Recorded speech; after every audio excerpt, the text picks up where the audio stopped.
Hello friends. RMS को समझने के लिए सबसे पहले कुछ बेसिक कॉन्सेप्ट अपना क्लियर कर लीजिए। देखिए, हमारे पास दो तरह का सप्लाई होता है। एक होता है डीसी जो कि डायरेक्ट करंट होता है, और दूसरा होता है एसी जो कि अल्टरनेट करंट होता है। तो डीसी का कुछ भी निकालना यानी कि वोल्ट, वाट या फिर एम्पियर निकालना बहुत ही आसान होता है, क्योंकि जो डीसी वोल्ट होता है स्ट्रेट लाइन चलता है, यानी कि डीसी के अंदर कोई भी फ्रीक्वेंसी नहीं होता है। यानी कि डीसी में एक प्लस हो गया और एक माइनस हो गया, और यहाँ पर हमने कुछ इस टाइप से इसमें लोड लगा दिया, तो यहाँ पर समय के अनुसार कभी भी इसमें कोई भी वोल्टेज में बदलाव नहीं होता है और ना ही कोई करंट में बदलाव होता है। क्यों नहीं होता है? क्योंकि डीसी में फ्रीक्वेंसी नहीं होता है। ये तो हो गया हमारा डीसी वोल्टेज। वहीं यदि हम एसी वोल्टेज के अंदर या एसी करंट में चलते हैं, तो आपको मालूम होना चाहिए कि जो हमारे पास जो एसी करंट होता है या फिर एसी वोल्टेज जो होता है वो किस तरह से चलता है। यानी कि एसी यानी कि अल्टरनेट करंट। इसका कहने का मतलब ये है कि जो इसका वोल्टेज है वो एक अल्टरनेट टाइम पर उसका जो डायरेक्शन है वो चेंज हो जाता है। यानी कि ये यहाँ से स्टार्ट हुआ तो ये इस टाइप से यहाँ तक आया, ये हो गया हमारा एक साइकिल। फिर यहाँ से इधर ऊपर की ओर आया और फिर ये नीचे की ओर आया, तो ये हो गया दो साइकिल। इस तरह से इंडिया के अंदर 50 साइकिल यानी कि 50 हर्ट्ज पर सेकेंड फ्रीक्वेंसी है। और यही कारण है कि वोल्टेज जो है कांस्टेंट नहीं होता। यहाँ पर वोल्टेज हमेशा बदलता रहता है। कैसे बदलता है इसके बारे में पूरे डिटेल से जानेंगे, और आरएमएस वैल्यू किस तरह से निकाला जाता है, यानी कि इफेक्टिव वैल्यू हम किस तरह से निकालेंगे, और इसका शॉर्ट ट्रिक क्या है। इस वीडियो में एक चीज़ और आपको बताने वाला हूँ कि आरएमएस टू पीक वैल्यू किस टाइप से कैलकुलेट करेंगे और पीक वैल्यू टू आरएमएस किस टाइप से कैलकुलेट करेंगे। यानी कि आरएमएस का जितना भी कहानी है इस वीडियो में आपका ख़त्म हो जाएगा, तो वीडियो के एंड तक जरूर बने रहिएगा। तो देखिए, यहाँ पर जो एसी वोल्टेज है, यहाँ पर किस तरह से ये वोल्टेज अपना चेंज करता है इसे समझ लीजिए। तो यहाँ पर आप देखिए एसी वोल्टेज किस तरह से हर एक पल पर यानी कि टाइम के अनुसार ये अपना वोल्टेज को चेंज कर रहा है। जैसे यहाँ पर हमने एक साइकिल ये फुल बनाया है, यहाँ पर इसका डिग्री भी लिखा हुआ है। डिग्री बिल्कुल बराबर होना चाहिए, यानी कि 30 डिग्री का दूरी और 90 डिग्री का दूरी, इस तरफ का अंतराल जो है सबका बराबर होना चाहिए। यहाँ पर थोड़ा ड्राइंग बनाने में थोड़ा दिक्कत हो गया, थोड़ा सा दूरी आपको ज़्यादा दिखेगा, वो कोई मैटर नहीं है, समझने वाली बात है कि इसका जो दूरी है वो बराबर होना चाहिए। अब देखिए, यानी कि यहाँ 0 डिग्री से स्टार्ट करता है तो यहाँ पर 0 वोल्ट होगा। उसके बाद कुछ दूर आगे जाएगा तो यहाँ पर ये 50 वोल्ट प्लस का हो जाता है। उसके बाद और थोड़ा आगे जाता है, यानी कि यहाँ पर ये पीक वोल्टेज यानी कि सबसे हाईएस्ट वोल्टेज यानी कि मैक्सिमम वोल्टेज कहाँ पर है, ये 90 डिग्री पर जब पहुँचता है तो यहाँ पर 100 वोल्ट पहुँच जाता है, और यही हमारा पीक वोल्टेज कहलाता है। यानी कि मैक्सिमम वोल्टेज यहीं पर 90 डिग्री पर बन जाता है। फिर यहाँ से ये नीचे आता है और यहाँ पर फिर से ये 50 हो जाता है, और यहाँ पर आने के बाद ये 0 हो जाता है।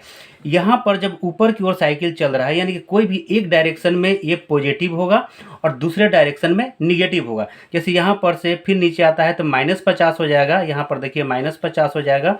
वहीं पर आप देखिए यहाँ पर जब 90 डिग्री यानी कि 270 डिग्री पर जब आता है, यानी कि स्ट्रेट लाइन में आता है, यानी कि जहाँ पर पीक वोल्टेज होता है वहाँ पर -100 हो जाता है और यहाँ पर -50 हो जाता है। और इस टाइप से यहाँ पर 360 पर आने के बाद फिर से 0 हो जाता है।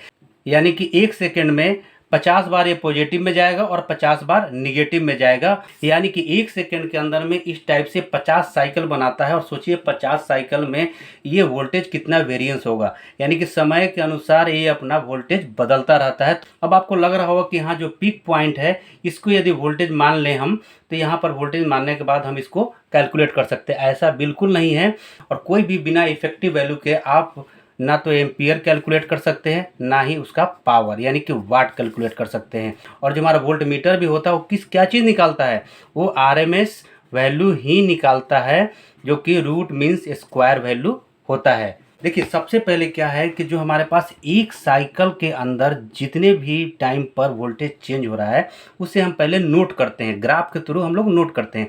तो पिछले ग्राफ में आपको दिखाया था कि पहले 50 वोल्ट, उसके बाद 100 वोल्ट, उसके बाद फिर 50 वोल्ट पर आ जाता है, फिर उसके बाद -50 में जाता है, उसके बाद -100 में, उसके बाद -50 में जाता है। तो अब हम यहाँ पर स्टार्ट करते हैं आरएमएस वैल्यू निकालना, यानी कि इफेक्टिव वैल्यू जो होता है वो किस टाइप से निकालते हैं उसे आप जान लीजिए। तो हम यहाँ पर पहले लिख लेते हैं आरएमएस इज इक्वल टू 50 + 100 + 50 अब यहाँ पर -50, फिर यहाँ पर प्लस हो जाएगा, यहाँ पर भी प्लस छूट गया है, फिर उसके बाद -100, उसके बाद +-50, इस टाइप से हमारा हो गया। यानी कि जितना भी है हमने मीन्स मतलब कि सारा चीज़ हमने जोड़ लिया। अब सेकंड में हमारा क्या काम है, मीन्स स्क्वायर। स्क्वायर करके जितना भी है आपके पास, जो भी टाइम पर आपके पास जो वैल्यू मिला है उन सब का स्क्वायर कर दीजिए। तो हमने यहाँ पर सेकंड टाइम में सबका यहाँ पर स्क्वायर कर दिया है। अब स्क्वायर हो गया, अब क्या करें, सबको स्क्वायर करने के बाद जो भी वैल्यू निकल रहा है सबसे पहले आप उसे लिख लीजिए। तो यहाँ पर 50 के स्क्वायर करेंगे तो ये हो जाएगा हमारा 2500, 100 के स्क्वायर हो जाएगा तो यहाँ पर हो जाएगा 10,000, उसके बाद फिर यहाँ 2500, उसके बाद प्लस माइनस प्लस हो जाएगा, फिर यहाँ पर 2500, उसी टाइप से फिर यहाँ पर 10,000 और उसके बाद हो जाता है यहाँ पर 2500। अब यहाँ पर क्या करना है कि जितने भी पार्ट में आपका ये वोल्टेज चेंज हुआ है, जितना भी पार्ट, यानी कि यहाँ पर 6 पार्ट, 1 2 3 4 5 6, यहाँ पर 6 पार्ट में चेंज हुआ है, तो हम क्या करेंगे, इसे हम 6 से पहले भाग दे देंगे। ठीक है। अब जब हम इन सबों को ऐड करेंगे यानी कि जोड़ेंगे तो ये हमारा हो जाता है 30,000। अब यहाँ पर जो 30,000 आया है उसे भी हम 6 से यहाँ पर भाग दे देंगे, और जब हम 6 से भाग देंगे तो ये हमारा निकल के आ जाएगा 5,000, यानी कि 5,000। अब हमारा लास्ट का बच जाता है, यहाँ पर मीन्स स्क्वायर हमने कर दिया है। अब लास्ट का क्या है, आर मतलब कि रूट, यानी कि रूट अंडर जब हम 5,000 करेंगे यहाँ पर तो ये हमारा निकल के आंसर आ जाएगा 70.71। ये हमारा हो जाएगा जो कि आरएमएस वैल्यू है। यदि आप सोचिए कि यदि हम ये पीक पॉइंट को लेके यानी कि 100 वोल्ट लेके यदि हम कैलकुलेट कर देते तो हमारा जो आंसर आता वो गलत आ जाता। यदि हम 50 वोल्ट लेके भी अगर कैलकुलेट करते तब भी हमारा गलत हो जाता है। तो हम क्या करते हैं, इसका इसीलिए आरएमएस वैल्यू निकालते हैं। जैसे कि आपने यहाँ पर देखा कि आरएमएस वैल्यू कितना हुआ, 70.71, ये हमारा आरएमएस वैल्यू निकल गया। अब इसके थ्रू हम क्या करेंगे, एम्पियर निकाल सकते हैं, वाट निकाल सकते हैं, ये सारा चीज़ हम कैलकुलेट कर सकते हैं। तो देखिए दोस्तों, अब हम सेकंड ट्रिक की ओर जाएंगे। ये जो हमारा आरएमएस वैल्यू निकला, इतना सारा कैलकुलेट करने के बाद निकला, लेकिन एक शॉर्ट ट्रिक और है जिसके थ्रू आप डायरेक्ट भी निकाल सकते हैं। जो भी आपके पास पीक वोल्टेज है, यानी कि हमारे पास पीक वोल्टेज कितना था, ये 100 वोल्ट था, सबसे पीक वोल्टेज था। तो जो पीक वोल्ट है 100, यदि हम इसे √2 से हम भाग देते हैं तब भी हमारा जो आंसर है 70.71 आरएमएस वैल्यू निकल के आ जाएगा। ये हमारा आंसर है।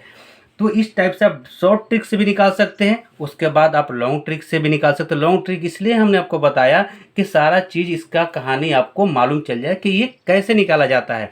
अब तो ये हो गया हमारे पास शॉर्ट और लॉन्ग दोनों। अब थोड़ा सा और समझ लीजिए, यदि हमारे घर में 220 वोल्ट आ रहा है, या फिर समझ लीजिए कि 230 वोल्ट, ये हमेशा घटता बढ़ता रहता है। आपने नोट किया होगा तो ये हमेशा घटता बढ़ता रहता है। अब ये जो हमारे पास आरएमएस वैल्यू आ रहा है, यदि हमें पता करना है कि पीक वोल्टेज कितना है तो हम कैसे करेंगे।